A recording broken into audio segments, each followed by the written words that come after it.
which builds and ascendancies are trending in Path of Exile 2, my friends, at the start, kind of getting closer to the middle of September 2025. Welcome back to the channel. I'm super excited. Why?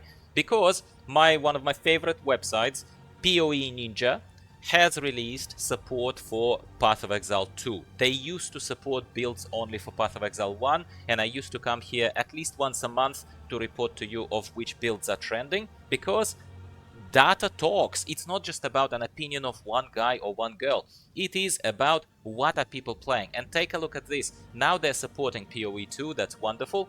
And we can see that right now in Abyssal League, specifically Rise of the Abyssal, they have already recorded data from 100,000 plus characters. That's fantastic. That is where we need to look for kind of the truth. What are people playing? Without any further ado, I'm going to tell you about 5 trending ascendancies today. You can already see it's going to be Deadeye, it's going to be Blood Mage, Invoker, Lich, and Infernalist. We are not going to go to the other ones, but you're most welcome to visit the website and check it out for yourselves, or stay tuned for more updates from me. And which builds are those? Huh? Sounds good? The first ascendancy is Deadeye Ranger. Of course, it's very, very popular, and let's get the obvious build out of the way. It's an example of a Deadeye Ranger that uses Lightning Arrow, and the whole cohort of different skills over here. Let's take a look. They're using very natural, kind of very normal setup for Lightning Arrow Ranger. They're using Lightning Arrow as the main skill. They are amplifying AoE with Lightning Rod. They are, interestingly enough, also relying somewhat on Tornado Shot. We can see that it's not their peak DPS thing, but they still have this. It possibly is more to add single target damage, possibly, I'm saying, because I don't know this build. I'm just commenting to you about what you can find here on PoE Ninja. With, obviously, I'm going to be nice to you, and I'm going to include in the description of my video, I'm going to include the link to this build, and that's where you can go here, copy this, in case you don't know what path of building is, copy this string from here by pressing this little button, and you will be able to download this application PC program, usually for free, and you'll be able to import this and see the whole tree, the whole passive tree. Or you can go to the website and take a look at it here, but it's a bit messy, in all honesty, because I've removed all the ads here for you to make it easier to watch my video, but you will have to deal with all the pop-ups and all the other kind of stuff. So, separate to this. So, Lightning Arrow Deadeye Ranger is your first option of what to play in Path of Exile 2. The next 3 builds are going to be very interesting. They are going to be about the second ascendancy, and it is the Blood Mage Witch, alright? And this is going to be 3 different builds. One of them is going Frost path, so they're using Frost skills. Another one is using Lightning skills, and the third one is going towards Chaos. So, is leaning towards using Frost skills, as you can see. Whole bunch of them. Uses Orb of Storms, only just probably to apply a weakness debuff. He uses Frost Bomb, Snap, Comet, Frost Darts, God knows, all sorts of things. It looks like Comet, definitely Comet is the main skill here, purely even looking just from the DPS distribution perspectives. Passive skill tree, as always, you can find here. By the way, I should have mentioned first, there is distribution of these skills as well. You can see exactly how the person assembled the support gems for the main skill gem. So Frostbolt supported, cast on critical, so the Comet is triggered. So it looks like Comet is not even manually cast, so it's a trigger. Yeah, very cool. Ice Nova, Frost Darts, etc, etc. You get the picture. So this is your second build, Blood Mage, Frost Path. Now this is the second Blood Mage build in case you prefer Lightning, okay? Who would blame you? Also a whole bunch of items, even without mousing over. Looks like top end game, kind of once they start optimizing their uniques and rares, there is certain similarity that you can see straight away. Import code for Path of Building is over here for you. What are they using? They're using Arc, Spark, and Orb of Storms. Very strange that they're using Spark and Arc straight away, in my humble opinion. I would say one would lean towards one or another, typically, at least, typically. But again, what would I know? Very interesting for me to take a closer look at. And once again, whole distribution here of different skills. Lightning Bolt, interestingly enough. Enfeeble, interestingly enough. Orb of Storms, alright. To Spark over here, and cast on critical. So there is some, it's a very involved build by the look of it. It's a massive spread out build.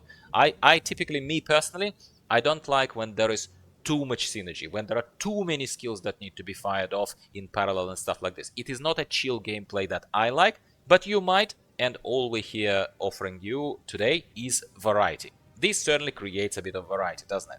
The third and final build for the Blood Mage Ascendancy today in the showcase is this Terrific build, and he or she are using Amber Fusillade. Amber Fusillade, interestingly enough, not Orb of Storms is like a typical kind of thing inclusion here, but they're using Amber Fusillade as opposed to any Frost skills or kind of mainstream Lightning skills. The build obviously is also a little bit different, distribution of skills is different. We use Orb of Storms, cast off critical, that casts Amber Fusillade by the look of that. Again, Amber Fusillade also manually cast, so here is a manual cast, here is a cast on critical, triggered cast. Arctic Armor for defensive layer, I already like it more than the other two builds. Blasphemy, Life Remnants, Sigil of Power, Time of Need. Interesting, not too bloated of a build by the looks of it, and they confidently reached level 98, so obviously they're doing something right. So that is an interesting thing. If I went Blood Mage right now, just from 5 seconds of looking at this, I probably would have tried this build. Links in the description. The third ascendancy in the discussion today is Invoker Monk. Invoker Monk, this was one of my more successful kind of early Path of Exile beta gameplay build. It was literally freezing everything. Invoker Monk build with Ice Strike and Tempest Bell and a bunch of other skills that are not even showing here. Shattering Palm he's using, I wasn't using Shattering Palm. I was using Ice Strike, I was using Tempest Bell. And let's take a look what else is he using here for support, if anything. Charge Staff, yes, I recognize that. Definitely. Herald of Ice, yes, for the persistent buff, yes, absolutely. Herald of Thunder, interesting, I wasn't running additionally a Herald of Thunder, cool, that's not too bad. Ice Strike, absolutely, mwah, it's fantastic. Tempest Bell, yes, for AoE. Crackling Palm, he's using as well over here. Herald of Ash, every single Herald is being used here. I guess that's what you need to do when you need to pump out and squeeze out every bit of DPS once you're at level 98, I wouldn't pretend to know. But it's great to see this, and this is one of those also, you would argue, saying, Gyro, this is also not a fun build, it's also one of the known builds. Yes, mate, but it's not as mainstream as Lightning Arrow Deadeye, don't even get me started. Moving on, we have a Lich now Ascendancy here, number 4, if I'm not mistaken. Level 99 Lich over here. Let's take a look at how they built it. It's a these builds are interesting to me. That's curious. I've never tried this. Okay, so again, here is the import string for you. The Essence Drain Lich. Yes, unsurprising. Essence Drain, Temporal Chains, Despair, Contagion are the main skills that are contributing to DPS, even though it doesn't look very impressive on this side of the numbers, but it means nothing here. Don't get too attached to this. Looks like it's definitely a capable build one way or another. Essence Drain, Chaining, yep. Temporal Chains, yes. Dark Effigy is being used. Blasphemy is being used. Convalescence is being used. Despair, Contagion, Sigil of Power. Once again, fairly, I'm gonna say bloated without being judgmental. I think it's a lot of skills are synergizing here, but I guess that's just how you gotta go if you are a Lich. So let's move on to our final Ascendancy and the build today. And it is one of my favorite, if not the most favorite build in Path of Exile 2 these days, and it is an Infernalist Summoner Witch, really. So, here we go. We have an Infernalist, of course they're using a Scepter, and let's take a look at what keystones they're using, at what skills they're using. Infernal Hound, of course, comes from Infernalist Ascendancy. Spectre Powered Zealot, I haven't used this, but that's what they're using here. They're going with Skeletal Sniper, while I go with Arsonist, personally. I go with Fire, they went with Poison, obviously. Skeletal Warrior, you do need it for the tanking a little bit. Frost Mage for a little bit of added DPS. Yes, Skeletal Cleric to get your skeletons up a little bit. Cool, not a problem if you have enough spirit, of course. Elemental Weakness to debuff them. Skeletal Reaver, there we go. Haven't tried this myself personally. Very cool, very good to know. Convalescence, Pain Offering.